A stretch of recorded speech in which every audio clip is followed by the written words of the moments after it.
Okay, so I'm home from college for good because I graduated this last weekend, which is crazy, and I really don't have much to do right now.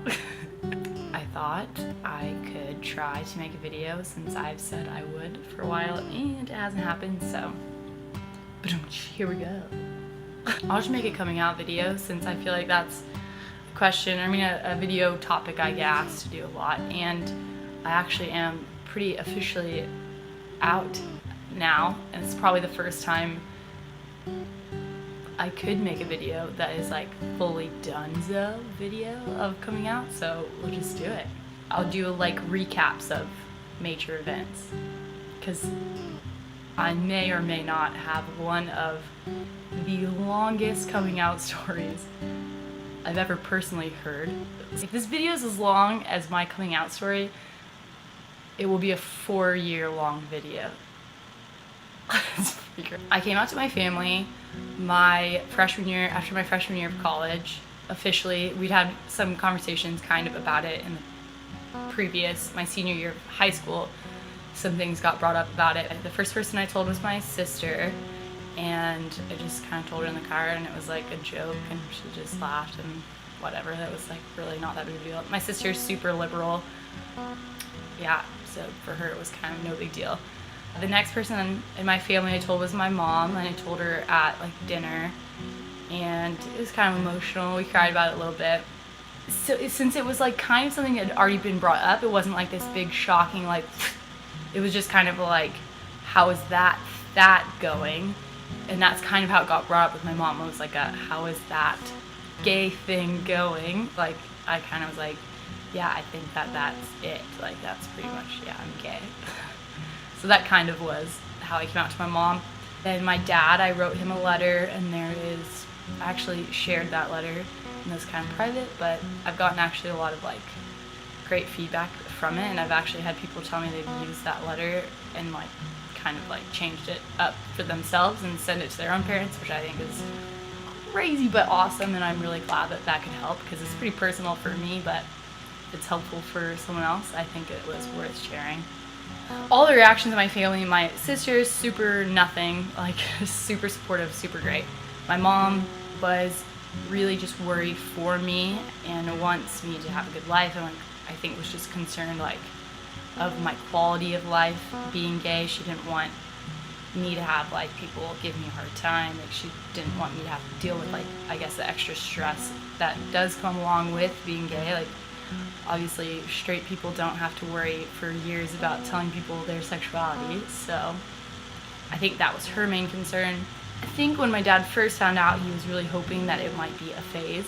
People see guys as you like guys or you like girls, whereas I think people see girls and they're like, well, maybe you just like this girl. And I think that was my dad's idea of it for a very long time, or like for at least a couple years until I started dating Cami. And I think my dad fell in love with my girlfriend, but no, I'm just kidding. But I think that really did change. That was a game changer for my life, is that my dad just loves my girlfriend, which I could not be more happy with. And my mom loves her, and my sister loves her, everyone loves her. Just Cami, she's the best, so I don't think I know anyone who doesn't love her. As far as friends go, I told 2 high school people, then I started moving on to telling my college friends, and telling my college friends was a very slow process. I lived in my sorority house until I was a senior in college. So for me, I was really, really anxious about people finding out when I lived in. It was all really circled around like I was afraid of the reactions because they were going to be really, like it was going to be something in my head that I couldn't escape if it went bad.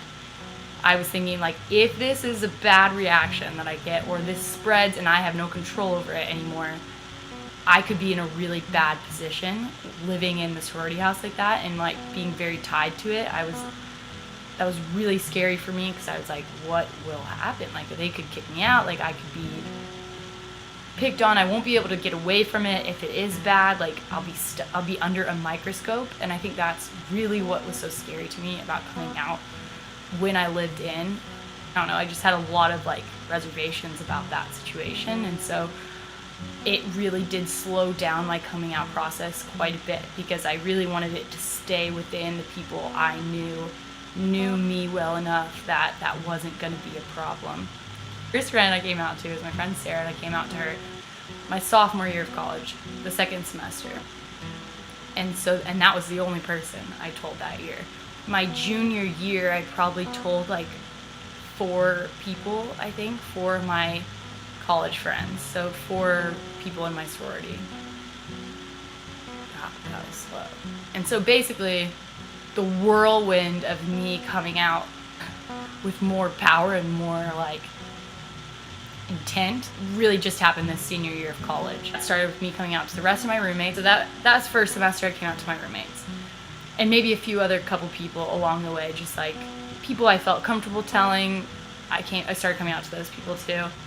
Every time I came out to someone up until that point, it was like pretty emotional thing for me, pretty draining. Though I thought those people really deserved to hear and understand and like know me, like just know the whole story, right? And like that's the only way I knew how to come out, was to like really bare my soul to people.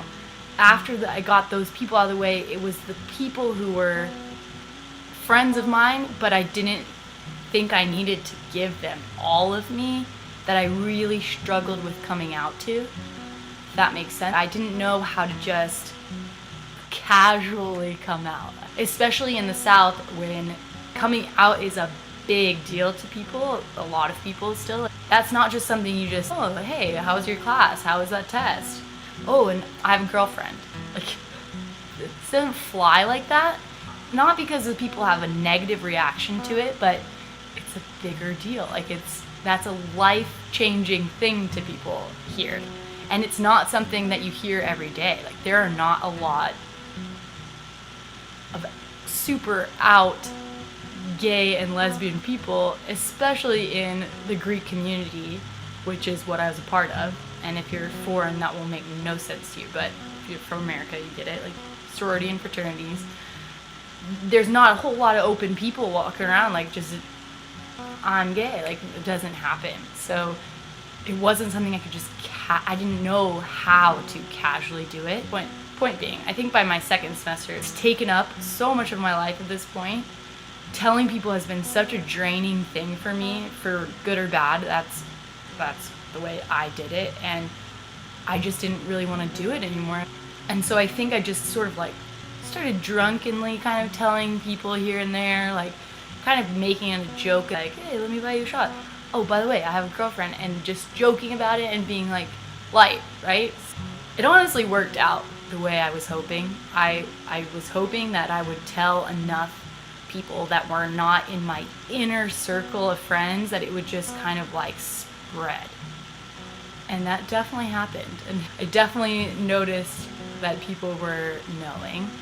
And then on top of that, I do know as well that people found my YouTube channel and then were spreading that around to people. And that kind of gave me a little bit of anxiety, a little bit stressed out that people were watching my YouTube videos. And for people's first knowledge of knowing I'm gay to be watching this video where I kiss my girlfriend, I think to me I just had kind of like an inner panic attack, like, oh my god, like that's awkward. But you know what, I thought about it, and I really for a minute there considered taking down some of my videos, and I was like kind of freaked out, I was a little stressed out, and then I was like, you know what, these videos have done a lot more good than bad in my life. If the worst thing coming from them is that I'm a little embarrassed, and the best things coming from them is that it's making someone feel okay with who they are, then I need to get over myself.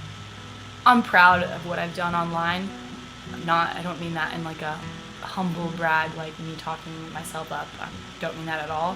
I've had moments of sheer panic with my online presence where someone I know has tried to follow my Instagram, or I've heard that someone's seen my YouTube, or someone messages me on Tumblr who went to my high school. I've had so many of these moments of just being like, oh no, like, and freaking out. And I'm just over it now, and I'm proud of who I am, and I'm really proud to know that what I've done online has helped even just one person. I think that's more than enough. I made my Tumblr my freshman year of college, which is so weird to say that now, wow. And now I've come fully through college and graduated. And when I went to college, I was severely freaked out about the fact that I might be gay. And I mean, clearly I didn't go join a sorority in a super conservative school because I thought that they would be super all about me being gay. My motives behind doing that were definitely more so because I thought I could be like those girls. And I really wanted to, and I put a lot of energy and stress and sweat and tears into trying to be like those people who are great people. And I'm glad that through them I've learned how to be a better version of me. But I have realized that being me is way better than being some knockoff version of them. But for anyone who's followed my journey since then, and I know there are a few people who have literally been following me since I was a freshman in college, which is crazy. But to you people, and anyone else who's come along the way, thank you. Because I get a lot of thank yous.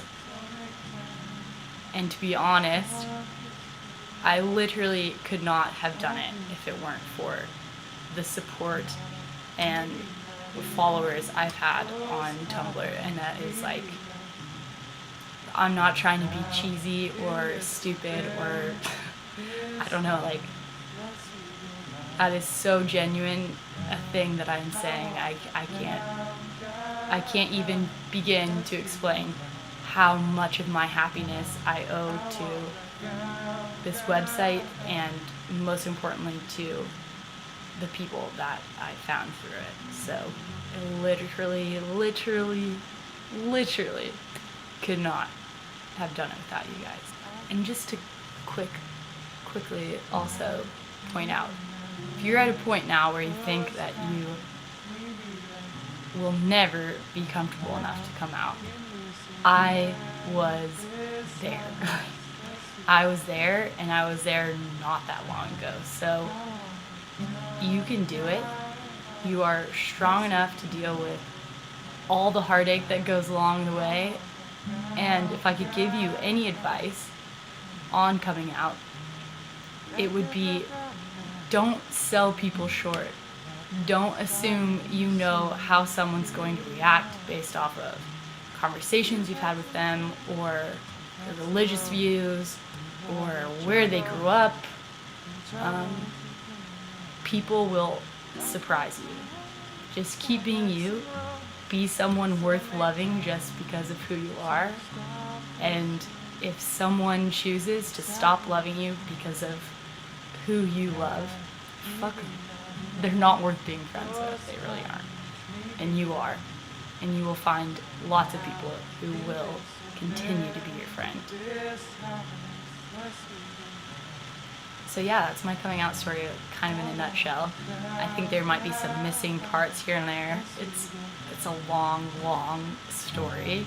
But I'm going to post my Tumblr and my Instagram and my Twitter and whatever below.